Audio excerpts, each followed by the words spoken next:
symbol of a religion, masterpiece of experience hands generation after generation. This great world wonder can be approached by 4 stairways, but the principal approach is on the southern side.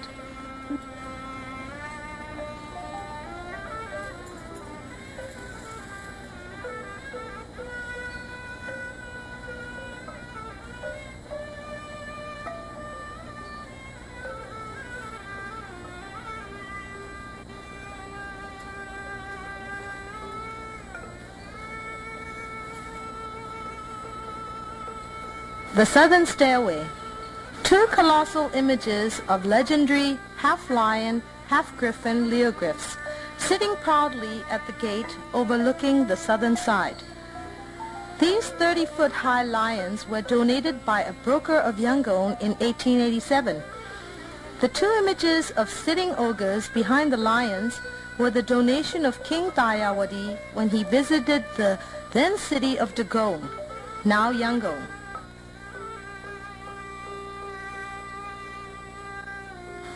If you approach the Shwe Dagon along the western stairway, you will see the wide stairway supported by the giant pillars. The eastern stairway is being lined by stalls selling religious articles, handicrafts, and Myanmar traditional toys, including the big owls, those which some Myanmar believe brings good luck.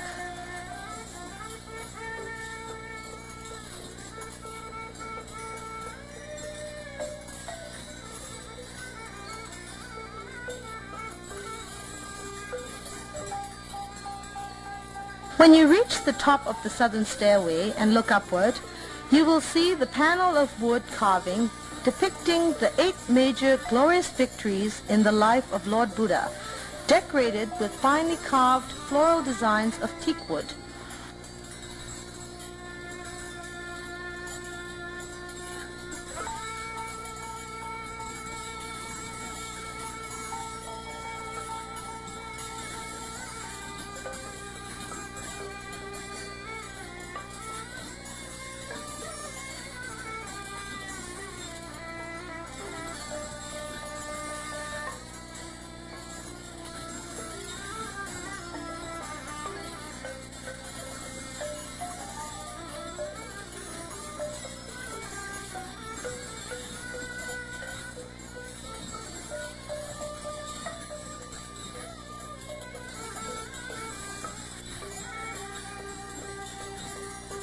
The pagoda is not immediately seen from the top of the stairway. It is aesthetically hidden behind a large prayer hall with glass mosaic pillars, only revealing part by part to pilgrims visiting the pagoda clockwise from the southern stairway.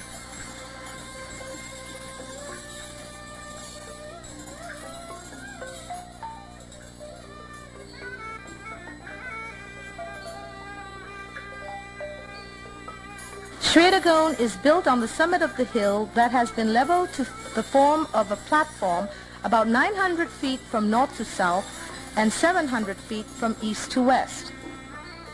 One draws gladdened tears through sheer emotional satisfaction seeing the shrine of Shwe Dagon. Nothing can touch a Buddhist Myanmar so much as the sight of the great pagoda with all its glittering globe. Every local or foreigner regards it as a special privilege in one's lifetime to visit this one of the greatest cultural monuments ever erected by man. The Great Pagoda is surrounded by clusters of 150 smaller pagodas on upper and lower terraces. Figures of animals, symbols, spiritual beings representing different planets or days of week.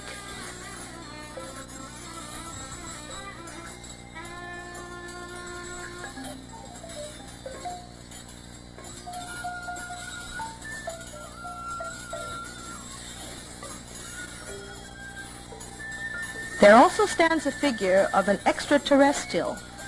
He is in fact a recorder who writes down names of good persons and evildoers. Gold plate for good ones and dog hide for evil persons. This young lady may be wondering if her name is written on the gold plate. Many dignitaries have visited since time immemorial. Subhas Chandra Bose of India, Lord Mountbatten of England, King Sihanouk of Cambodia, Richard Nixon of the United States of America, Her Royal Highness Shwe Dagon of Thailand, and etc. The pagoda has been noted in the Guinness Book of World Records as the oldest and tallest in the world.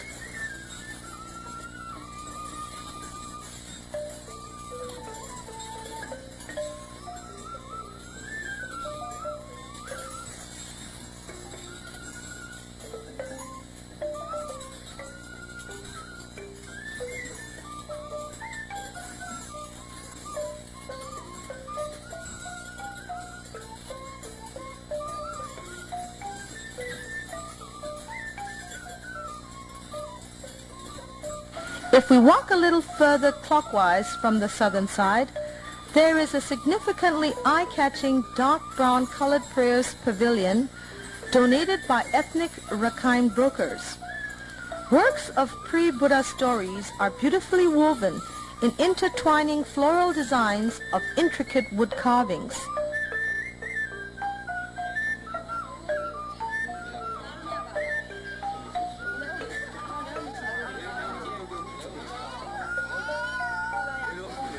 Part of Buddhist novitiation ceremony is to expose young boys in front of two figures, King of Gods and the Guardian of Shwe Dagon. It is a widely accepted practice done outside Buddhist norms. The boys wearing their customary dress for this ceremony seem a bit uneasy in the princely outfit after rounds of procession just before being made a novice monk. According to rules, mothers of the boys offer coconut and bananas to the gods at the shrine.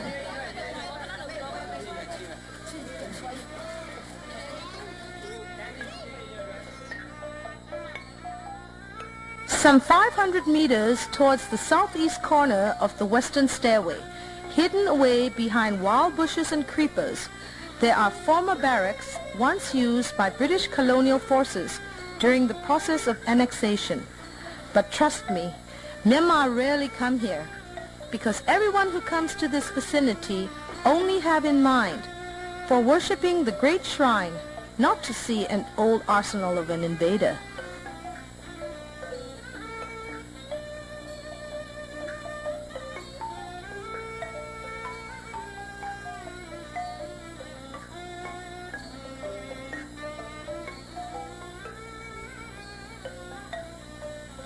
There is no discrimination to enter the pagoda precinct.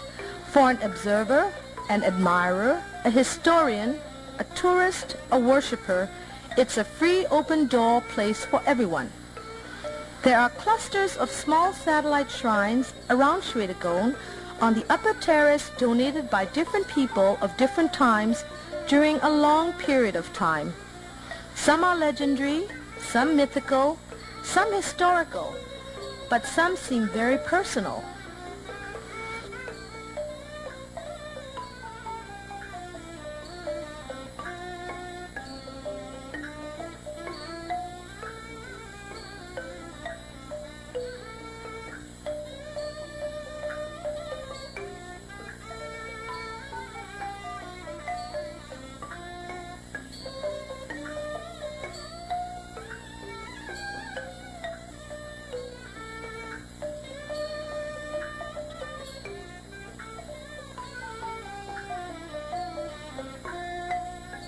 But a few steps from here, the Pagoda Trustee Board have successfully established a Buddha museum.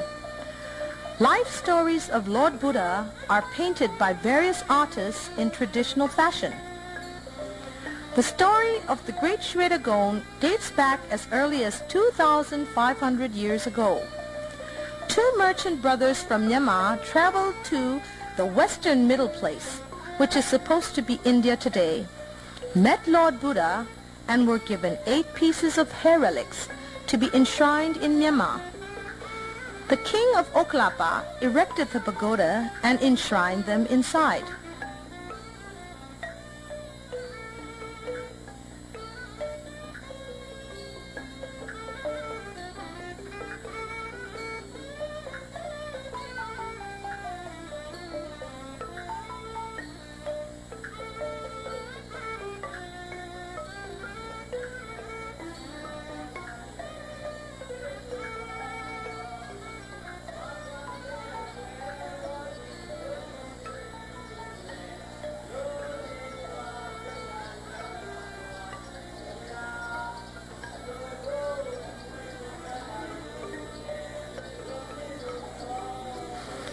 One full moon day at Shwe Dagon. There generally are many devotees saying prayers, reciting scriptures, or chanting in unison in the cool moonlit evenings added with candle flames. Being on the platform of Shwe Dagon or near the great shrine on auspicious days, everyone is in spiritual bliss. On every Sunday and Buddhist Sabbath day, 4 Buddha images of 4 prayer halls have their face washed, and food, fruits, and flowers and light are offered. This practice has been observed since 58 years ago. The face washing ceremony begins at 4 in the morning from the Eastern Hall. It carries on to another Buddha image, clockwise. When the Gautama, the 4th and the last Buddha of this cycle, was face washed, the sun gradually rises amongst surrounding pagodas.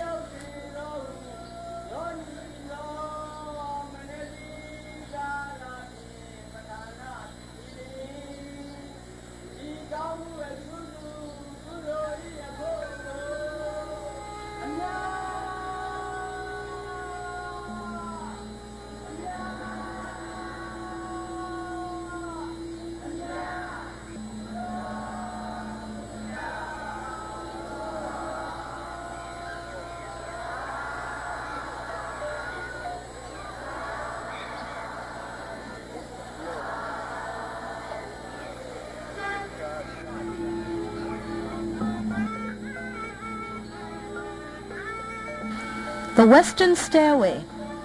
The pagoda is not just a mere work of art and architecture. The 326-foot bulbous bell-shaped pagoda is made up of various portions between the diamond orb and the pagoda platform. Each resembles both for the celestial and terrestrial realms of different existences. The upper portion from the inverted begging bowl is said to resemble higher and superior spiritual and physical attainment.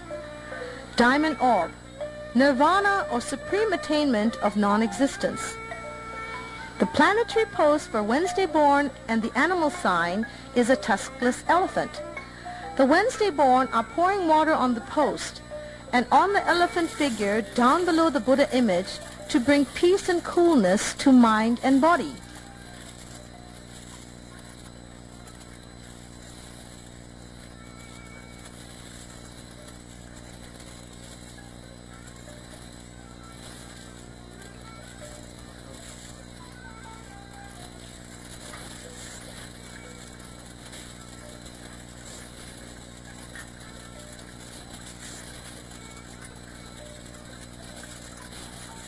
This figure is related to a fable honoring the paternal love.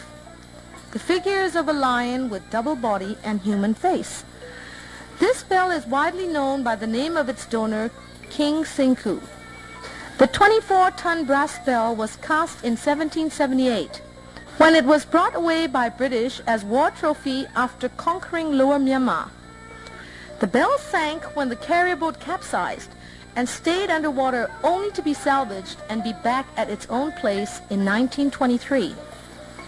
Though being damaged at the lip, inscription of prayers around exterior surface can be well read.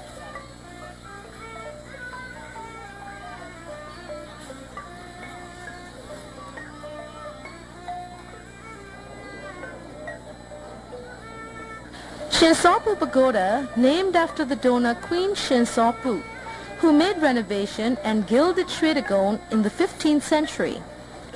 The figure of an ogress with big eye teeth and carrying a heavy club, apparently to frighten people who approach the pagoda with an evil mind, is also a donation of the Mon Queen.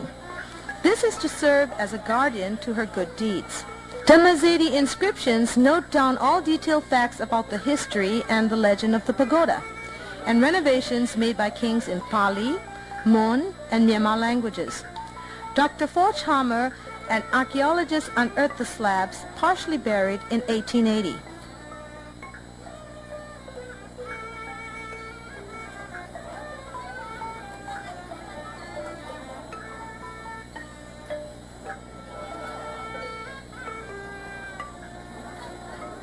You can also see the wish-granting stones in the same pavilion.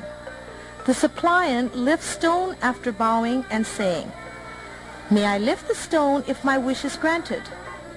Just an act to strengthen one's own spirit and to uplift downtrodden morals. Actually, they are not related to pagoda or Buddha.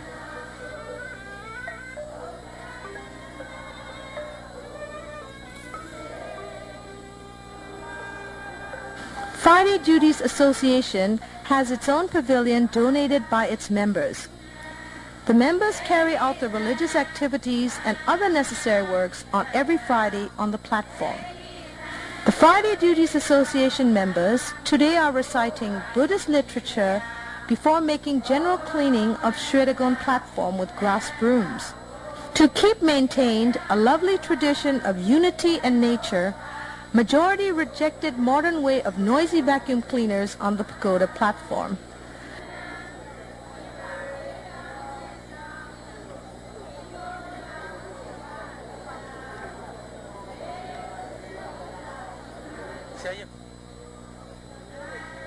A devotee showed me the hair relics well in a pavilion in front of the Northern Prayer Hall. The hairs of Buddha were washed in this well before being enshrined in Shwe Dagon Pagoda. Now a brick structure is encasing the well and covered with iron rods. He also showed me the way to the chamber housing the Buddha hair relics. It is locked and no one is allowed to get inside for inquisition, for devotion or whatsoever.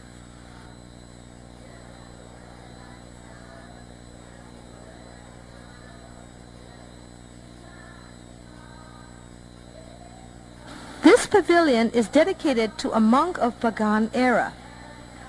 The monk practiced alchemy to acquire charms for wealth and made his fellow countrymen become very well off by his alchemic charms.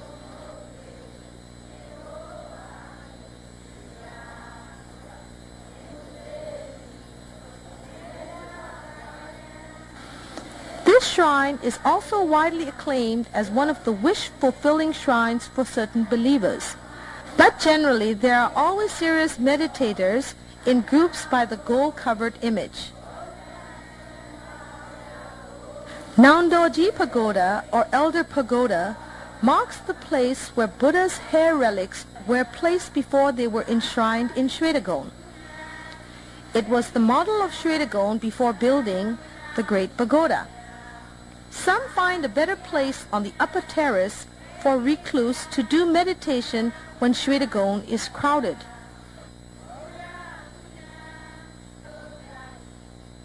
King Thayawadi's bell is 42 tons in weight and the biggest at Shwe Dagon. A list of donations and prayers are written around the outer surface of the bell. Young children who are slow to speak at their age are put under the bell so that they speak timely and are articulate. Such children and worried mothers are seen often at the bell.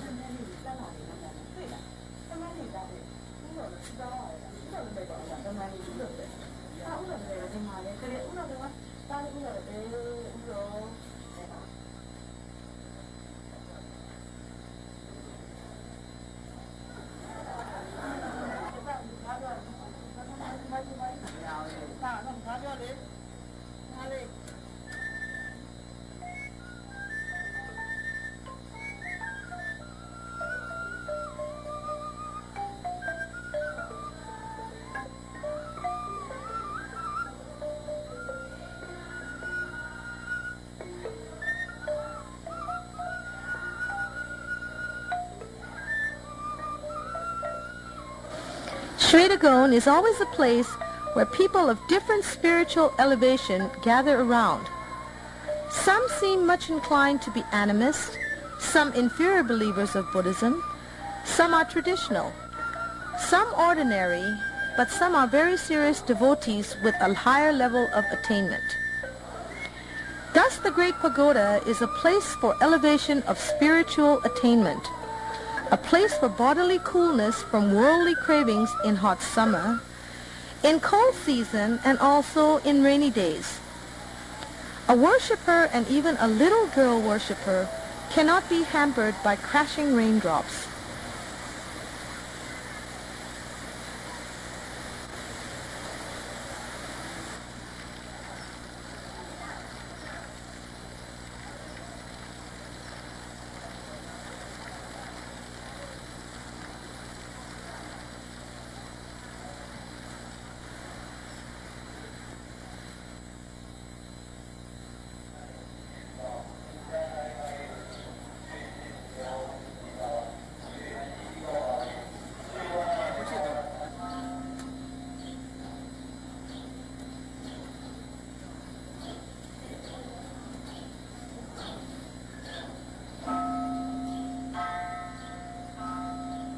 Buddha image, offered by King Dhammasedi, is decorated with jewelries made of diamonds, rubies, emeralds, and sapphires. All stones are donations by men and women of different times.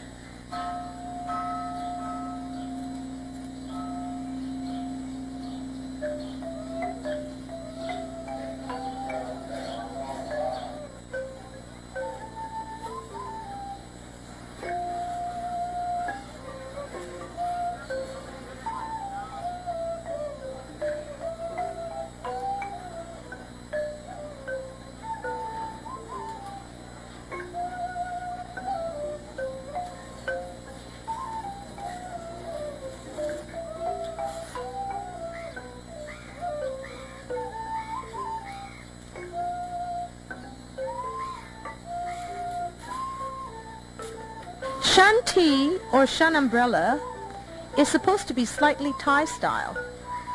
The umbrella post is erected on the figures of 3 white elephants. In about November, on the night of a full moon day, the platform of Shwe Dagon is crowded and noisy because there is an annual weaving competition.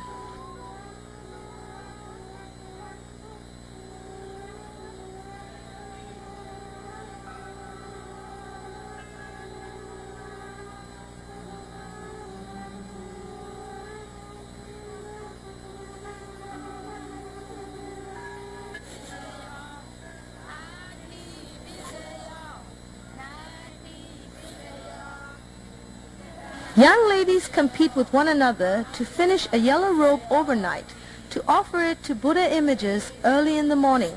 It is a joyous, beautiful, traditional festival observed at the foot of the Great Pagoda.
At 4 in the morning of full moon day, the robes are offered at Buddha images beginning from the first Buddha at Eastern Prayer Hall, led by pagoda trustees and followed by worshippers.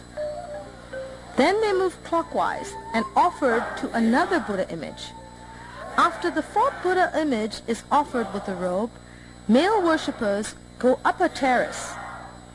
Only males and only registered males are allowed by Pagoda Trustee Board here. No women on the upper terraces. As restricted, there are not many people up here. The place is more quiet, more peaceful, resounding a higher elevation.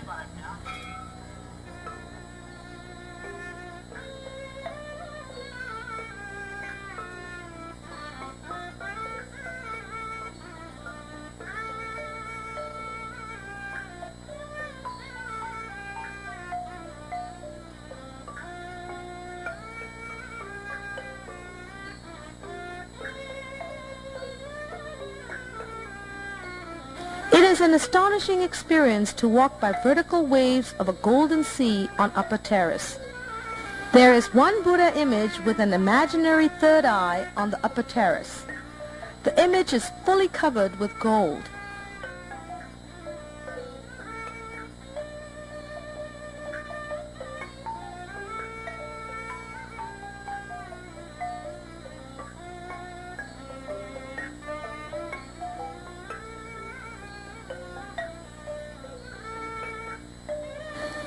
terrace and the Buddha image are taken care by a team of assigned monks. They have to go round and see if things are well.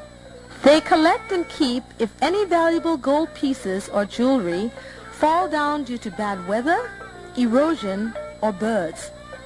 Gold covered on the pagoda body is estimated to be 7 tons. Jewelry and gems on the upper part of the pagoda, priceless. Above all, the sacred relics enshrined inside secret chambers may not be termed at worldly prices.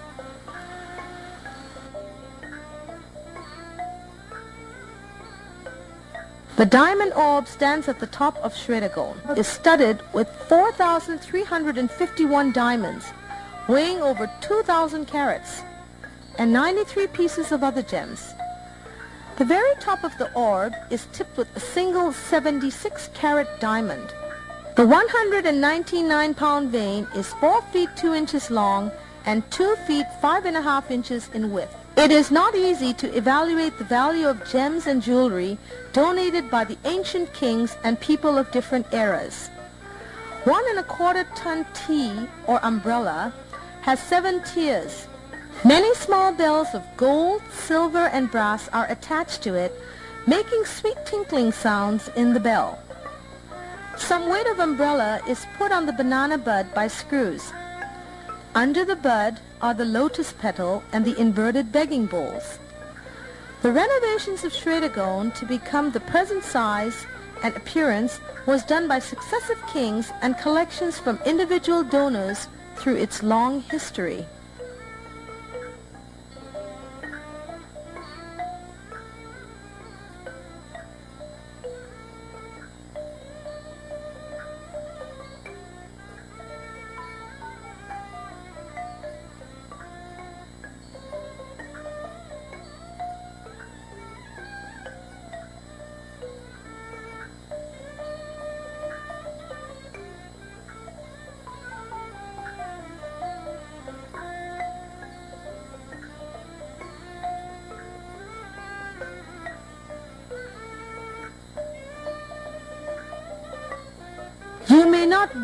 Nobody may not have such a scenic panoramic bird's eye view to see the surrounding areas and the platform. This is just our cameraman's attempt to show roadways from the eastern side to southern approach. The panoramic view is more spectacular with rising spires. Western Gate was closed after annexation of Lower Myanmar in 1852. The garrison was later removed in 1929, and the gate was completely demilitarized in 1929.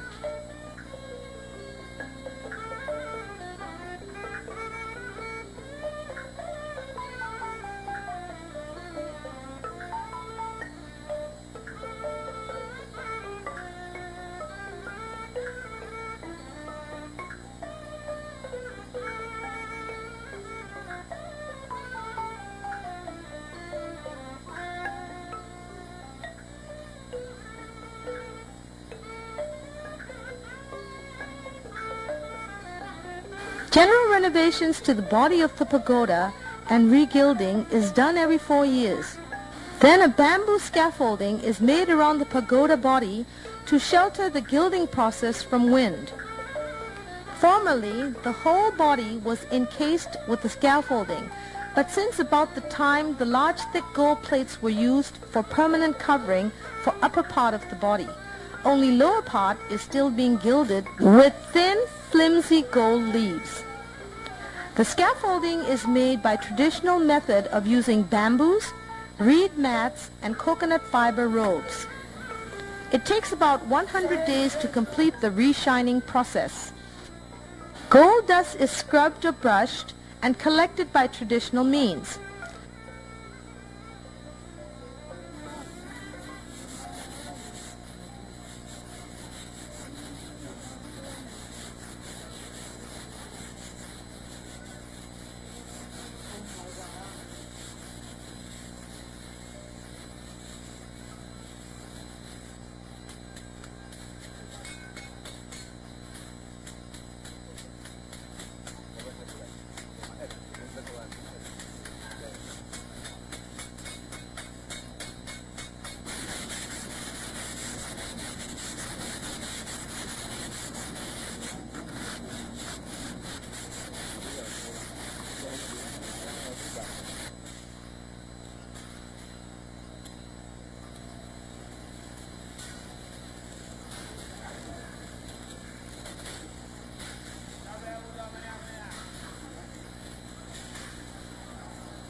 After about 3 months, the great pagoda is glittering and gleaming in gold again.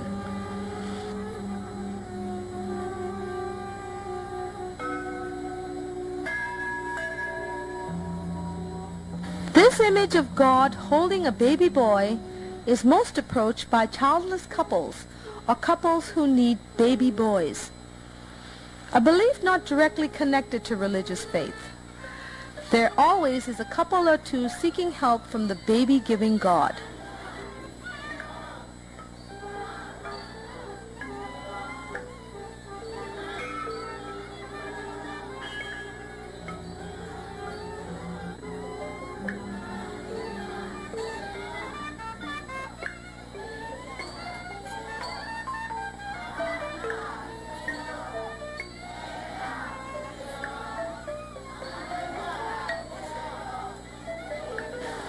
One day before Myanmar New Year. It is one of the most auspicious days to mark the ending of an old year. Sins, misdeeds, all bad things of moral and physical are to be discarded and face a new year with purely good mind and body.